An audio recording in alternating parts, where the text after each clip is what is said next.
నమస్కారం city news తెలుగుకి స్వాగతం ఈనాటి ముఖ్యాంశాలు భారతీయ రక్తంలోని వ్యాపార లక్షణాలు ప్రపంచ దేశాలకు అత్యుత్తమ సేవలు అందిస్తున్నారు సీఎం చంద్రబాబు ప్రకటన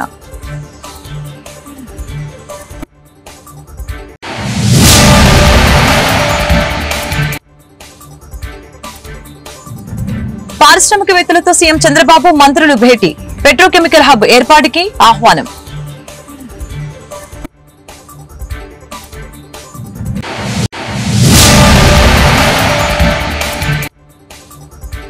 రెడ్ బుక్ రాజ్యాంగాన్ని విద్యార్థులపైన ప్రయోగిస్తున్న లోకేష్ విద్య పేరుతో రాష్ట్రంలో భారీగా దోపిడీ జరుగుతుంది వైసీపీ విమర్శలు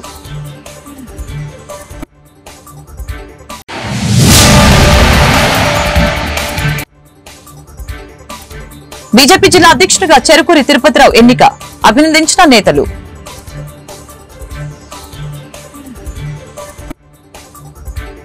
భారతీయుల రక్తంలోనే వ్యాపార లక్షణాలు ఉన్నాయని సీఎం చంద్రబాబు తెలిపారు. ప్రపంచ దేశాలకు భారతీయులు అత్యుత్తమ సేవలు అందిస్తున్నారని కొనియాడారు. దావోస్ లో ప్రపంచ ఆర్థిక సదస్సులో భాగంగా సీఐఐ ఆధ్వర్యంలో గ్రీన్ ఇండస్ట్రియలైజేషన్ పై నిర్వహించిన సదస్సులో సీఎం మాట్లాడారు. మీ అందరినీ చూస్తుంటే నాలో నమ్మకం పెరిగింది. 2.5 దశాబ్దాల్లో హైదరాబాద్ అభివృద్ధి చెందింది. భారత్లో అత్యంత నివాసయోగ్యమైన నగరంగా తీర్చిదిద్దటంలో ఎంతో కృషి చేశాం. అన్ని రంగాల్లో అభివృద్ధి చేశాం. 25 ఏళ్ల కిందటే బిలెట్స్ ఐటీ సేవలను తీసుకువచ్చాం. 1991లో దేశంలో ఆర్థిక సంస్కరణలు ప్రవేశపెట్టారు. ఇంటర్నెట్ ఆర్థిక సంస్కరణని వినియోగించి 2వ తరం సంస్కరణని ప్రవేశపెట్టాను. తొలిసారిగా విద్యుత్ సంస్కరణలు ప్రారంభమయ్యే పాలన వ్యవస్థలో ఉన్న వ్యక్తిగా ఆ సంస్కరణలు తీసుకువచ్చినందుకు ఎన్నికల్లో ఓడిపోయా. ఇప్పుడు ఆ విధానాలే ప్రజలకు అనుకూలంగా అత్యుత్తమంగా మారిపోయాయని సీఎం చంద్రబాబు తెలిపారు. Andhra Pradesh we are having advantages. One is abundant solar and also wind is possible. Deccan Plateau, because of that pumped energy is also possible, and also battery we can introduce that also. With all these things, it is again we are having excellent ports on east coast. After green hydrogen, one has to export. Now he has acquired some units in Kakinada port. Port is ready. If you can complete the project, you can export immediately. That is the advantage we are having. All ecosystem is in order.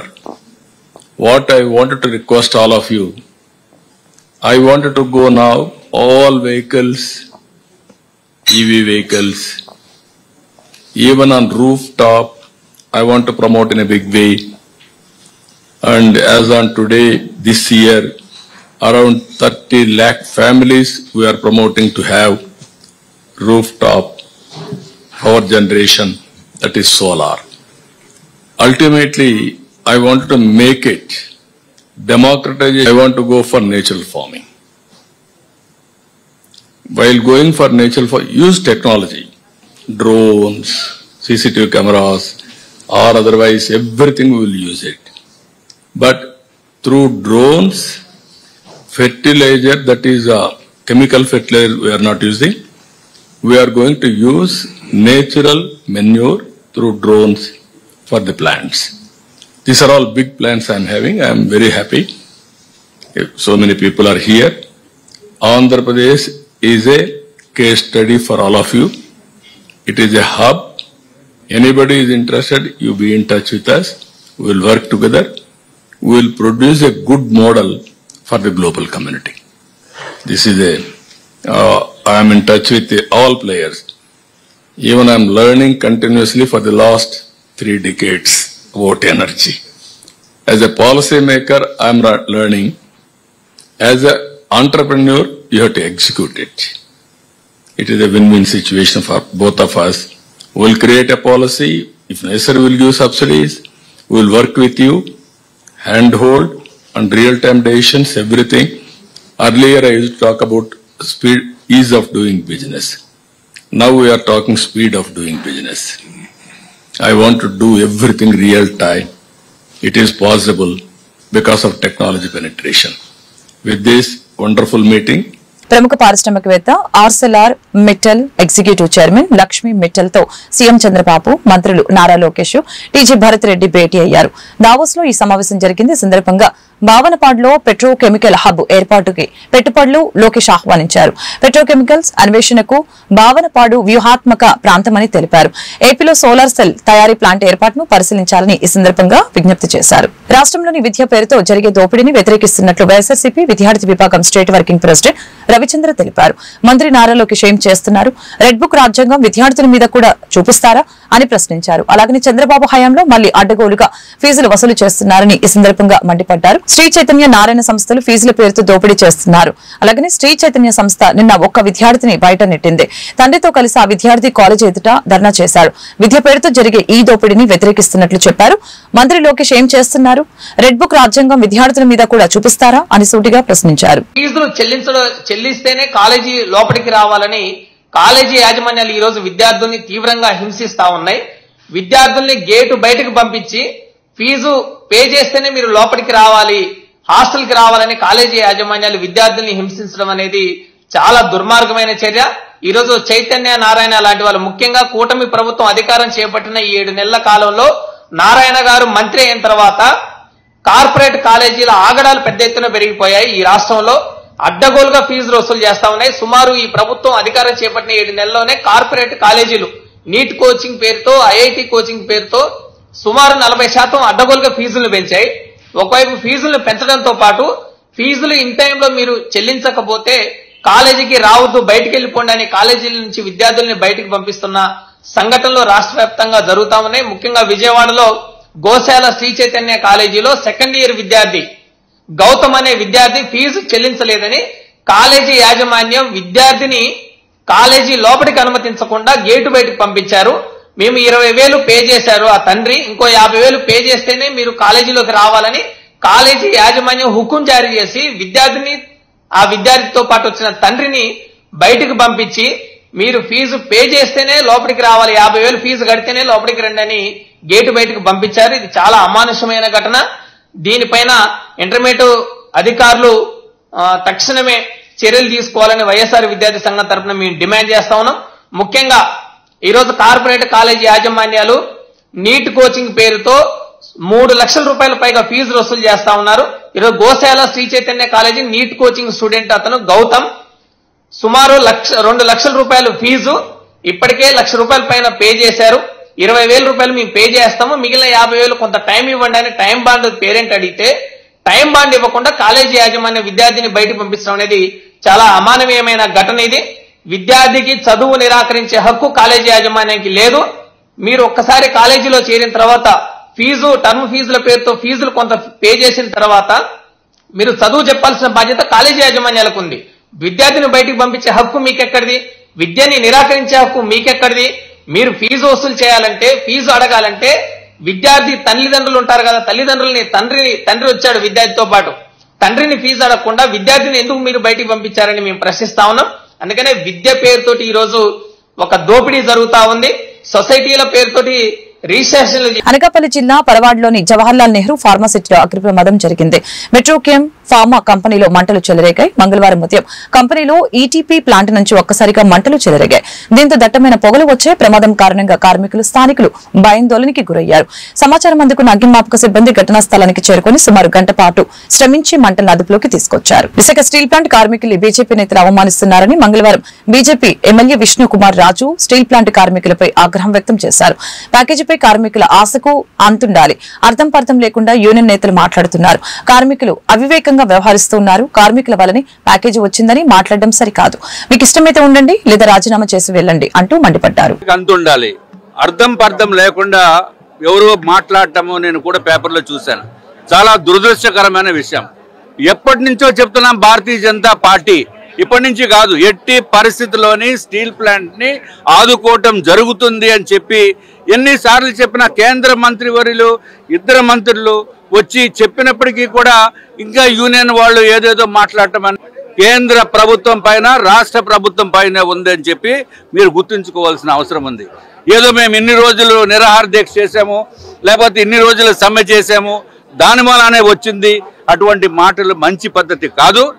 మీరు కూడా ఎక్కడన్నా కూడా భారతదేశంలో విపరీతమైన లాసెస్లో ఉన్న ఏ ఆర్గనైజేషన్కి కూడా ఇప్పటి వరకు ఇంత పెద్ద ఎత్తున 11,440 కోట్ల రూపాయలు గ్రాంట్ కింద ఇచ్చి సహాయం చేయటం అనేది దేశంలో మొట్టమొదటిసారిగా జరిగింది. అది దానికి కారణము రకరకాల కారణాలు. భారతీయ జనతా పార్టీ, తెలుగుదేశం పార్టీ, అట్లాగే పవన్ కళ్యాణ్ గారు, కూటమి పార్టీ కూడా కేంద్ర ప్రభుత్వానికి నివేదించిన తర్వాత అక్కడ కేంద్రంలోని ఇక్కడ రాష్ట్రంలోని డబుల్ ఇంజిన్ సర్కారు ఉన్న మలానా ఈరోజు మనం స్టీల్ ప్లాంట్ని రక్షించుకోగలిగిన పరిస్థితి వచ్చింది. అంతేగాని ఇంకా ఏదోదో మాట్లాడటం అనేది అవివేకంతో సమానము. మీకు ఒకవేళ ఇంట్రెస్ట్ కనుక లేకపోతే మీరు దయచేసి రిజైన్ చేసి వెళ్ళిపోండి. మీరు వాలంటీర్ రిటైర్మెంట్ తీసుకుని వెళ్ళిపోండి. ఈ నాయకులు ఇట్లాగా మాట్లాడటం అనేది కరెక్ట్ కాదు, చేయకూడదు. అది మాత్రం గుర్తుంచుకోవాల్సిన అవసరం ఉంది. దేనికైనా ఒక రీజనబిలిటీ ఉంటుంది. కొంతవరకు మనం కూడా ఇచ్చిన మర్యాదనే కాపాడుకోవటం అనేది ముఖ్యం. ఎందుకంటే ఇంత పెద్ద ప్యాకేజ్ ఇచ్చిన తర్వాత మళ్ళీ భారతీయ జనతా పార్టీ గుంటూరు జిల్లా అధ్యక్షునిగా చెరుకూరి తిరుపతిరావు ఎన్నికయ్యారు. ఈ మేరకు లాల్పురంలోని బీజేపీ కార్యాలయంలో అధ్యక్షుడి ఎంపిక ప్రక్రియ నిర్వహించారు. పార్టీ పరిశీలకులు శ్రీనివాసరాజు, కుమారస్వామి, కొత్తూరు సుబ్బారావు ఎన్నికల ప్రక్రియను నిర్వహించారు. అధ్యక్షుడి ఎన్నిక కోసం మొత్తం 8 మంది పోటీపడి నామినేషన్ దాఖలు చేయడం జరిగింది. అయితే భారతీయ జనతా పార్టీ కేంద్ర కమిటీ, రాష్ట్ర కమిటీల సూచనల మేరకు చెరుకూరి తిరుపతిరావుని ఏకగ్రీవంగా ఎన్నుకున్నట్లు వారు తెలియజేశారు. అయినప్పటికీ సొంతంగా పార్టీ బలోపేతం అవడానికి అందరూ కలిసిగా పనిచేయాలని పిలుపునిచ్చారు. కొత్త అధ్యక్షుడు పైన అనేక బాధ్యతలు ఉన్నాయని వారు తెలిపారు. ఈ సందర్భంగా నూతన అధ్యక్షుడు తిరుపతిరావు మాట్లాడారు. అందరినీ సమన్వయం చేసుకుంటూ జిల్లాలో బీజేపీ బలోపేతానికి కృషి చేస్తానని చెప్పారు.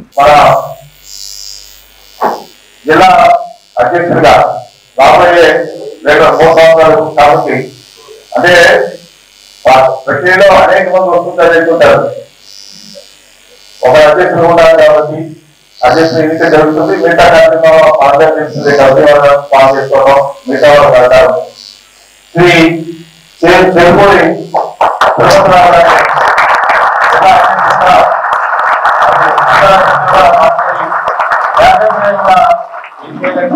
సందర్భంగా నేను ప్రయత్నం చేస్తున్నాను.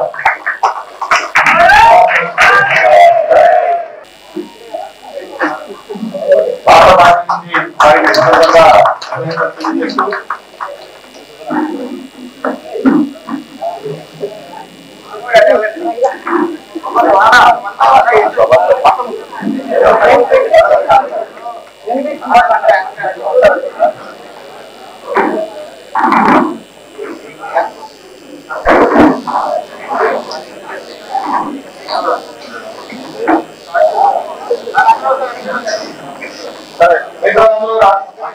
మన జిల్లా అధ్యక్షుడిగా చెరుకూరి తిరుపతి మీ అందరికి సహకారం ఉండాల్సిన అవసరం ఉంది. సహకరించినటువంటి రాష్ట్ర అధ్యక్షురాలు శ్రీ తక్కుపాటి పరమేశ్వర గారికి, సంఘటన మంత్రి శ్రీ మధుకర్జీ గారికి, అలాగే ఈ యొక్క జిల్లాలో ఉన్నటువంటి ప్రతి ఒక్క కార్యకర్త బంధువులందరికీ పేరు పేరున ధన్యవాదాలు తెలియజేస్తూ, అలాగే గత 4 నెలలుగా మనం పడినటువంటి కష్టాన్ని ప్రతి ఒక్క కార్యకర్త గ్రామానికి వెళ్ళి సత్యత్వం చేయడం జరిగింది.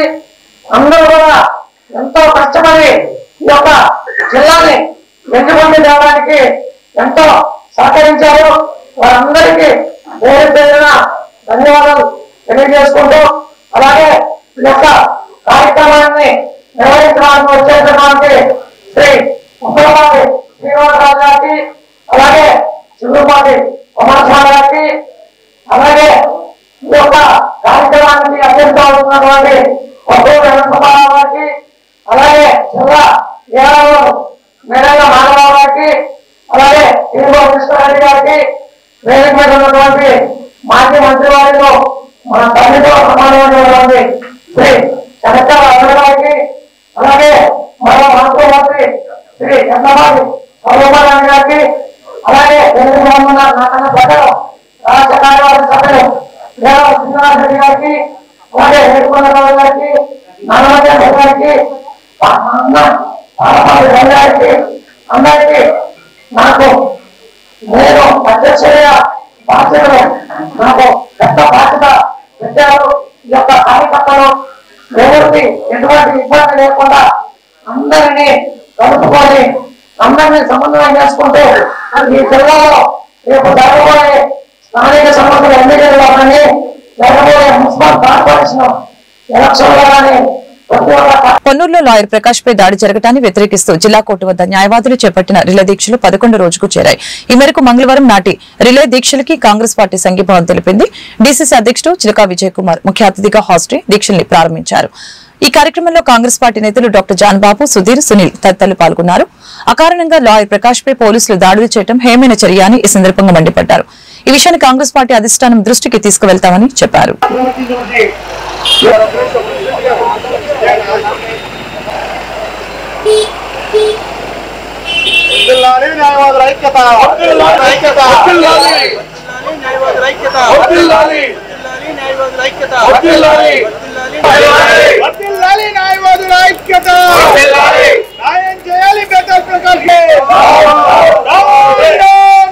సమాంతరంగా పనిచేయాల్సిన ఈ వ్యవస్థలో మరి ఒకరి మీద ఒకరు దాడి చేసుకోవడం అనేది చాలా దుర్మార్గమైన చర్య.